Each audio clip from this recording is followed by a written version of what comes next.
महाराष्ट्र की राजनीति में एक बार फिर से उलटफेर देखने को मिला है। महाराष्ट्र की राजनीति में बड़ा उलटफेर हो गया है। एनसीपी नेता अजीत पवार शिंदे सरकार में शामिल हो गए हैं। उन्होंने डिप्टी सीएम पद की शपथ ले ली है। इसके साथ ही उनके 9 विधायक भी शिंदे सरकार में शामिल हो गए। उनके साथ पार्टी के 18 विधायक हैं। भाजपा शिवसेना गठबंधन को समर्थन देने और सरकार में शामिल होने का अजीत पवार का फैसला 2024 से पहले विपक्षी एकता के लिए एक बड़ा झटका है। सबके मन में यही सवाल है कि आखिर कैसे ऐसा हुआ कि भतीजे ने अपने चाचा यानी कि शरद पवार का साथ ही छोड़ दिया। दरअसल एनसीपी में दरार उस समय शुरू हुई जब पार्टी का 25वां स्थापना दिवस समारोह मनाया जा रहा था। दरअसल एनसीपी के स्थापना दिवस समारोह में अध्यक्ष शरद पवार ने बड़ा ऐलान किया था। पवार ने अपनी बेटी सुप्रिया सुले और पार्टी के उपाध्यक्ष प्रफुल्ल पटेल को कार्यकारी अध्यक्ष घोषित किया था, जबकि भतीजे अजीत पवार को लेकर कोई ऐलान नहीं किया गया। पवार की ओर से हुए ऐलान में सुप्रिया सुले को महाराष्ट्र, हरियाणा और पंजाब की जिम्मेदारी भी दी गई। अब पहले जानते हैं कि सबसे पहले क्या कुछ हुआ। एनसीपी में सियासी बदलाव की कहानी साल 2019 से शुरू हुई। महीना था नवंबर का। उस वक्त विधानसभा चुनाव में बीजेपी सबसे बड़ी पार्टी बनकर उभरी थी।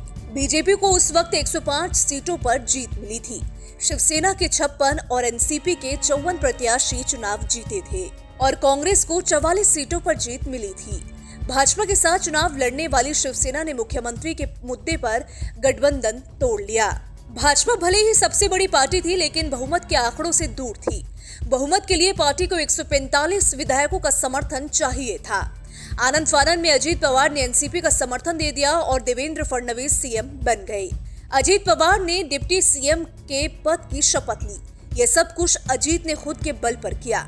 मतलब इसके लिए उन्होंने पार्टी के अध्यक्ष शरद पवार की मंजूरी नहीं ली थी। कुल मिलाकर ये एक तरह से बगावत थी। इसका असर हुआ कि 5 दिन के अंदर ही एनसीपी ने अपना समर्थन वापस ले लिया। अजीत चाहते हुए भी भाजपा के साथ नहीं जा पाए। देवेंद्र फडणवीस की सरकार गिर गई। उधर एनसीपी, शिवसेना और कांग्रेस ने मिलकर सरकार बना ली। उद्धव ठाकरे मुख्यमंत्री बनाए गए, जबकि अजीत पवार को डिप्टी सीएम का पद फिर से मिल गया। जब शिवसेना में 2 फाड़ हुआ और वापस भाजपा की सरकार बनी, तो अजीत गुट में हलचल तेज हो गई। कई एक्सपर्ट्स कहते हैं कि अजीत गुट चाहता है कि भाजपा के साथ मिलकर महाराष्ट्र में राजनीति करे, जबकि पवार ऐसा नहीं चाहते हैं। 2 मई को शरद पवार ने अचानक अध्यक्ष पद से इस्तीफा दे दिया। 24 घंटे तक इसको लेकर खूब गहमागहमी रही। बाद में नेताओं के कहने पर पवार ने अपना इस्तीफा वापस भी ले लिया। हालांकि तभी से ये तय हो गया था कि शरद पवार पार्टी में कुछ बड़ा करने वाले हैं। बाद में पार्टी के 25वें स्थापना दिवस समारोह पर शरद पवार ने 2 कार्यकारी अध्यक्ष के नामों का ऐलान किया। इसमें एक बेटी सुप्रिया सुले है, तो वहीं दूसरे पार्टी के उपाध्यक्ष प्रफुल्ल पटेल का नाम है। सुप्रिया को केंद्रीय चुनाव समिति का प्रमुख भी बनाया गया। इस दौरान अजीत को लेकर कोई ऐलान नहीं किया गया। इसके बाद से ही राजनीतिक गलियारों में चर्चा बनी हुई थी कि अजीत पवार एनसीपी से नाराज हैं। हालांकि पार्टी लगातार इस पर पर्दा डालती रही। राष्ट्रवादी कांग्रेस पार्टी के नेता अजीत पवार ने हाल ही में मीडिया में आए उन खबरों को खारिज कर दिया था, जिनमें कहा जा रहा था कि सुप्रिया सुले और प्रफुल्ल पटेल को संगठन का कार्यकारी अध्यक्ष बनाए जाने से वो नाखुश है। अजीत पवार ने कहा था कि जो लोग कह रहे हैं कि कोई जिम्मेदारी नहीं मिली है उन्हें, मैं उन्हें बताना चाहूंगा कि मेरे पास महाराष्ट्र में विपक्ष के नेता की जिम्मेदारी है। वहीं शरद पवार ने भी कहा था कि अजीत पवार क्यों नाराज होंगे, उनकी सहमति से ही सब फैसले लिए गए हैं।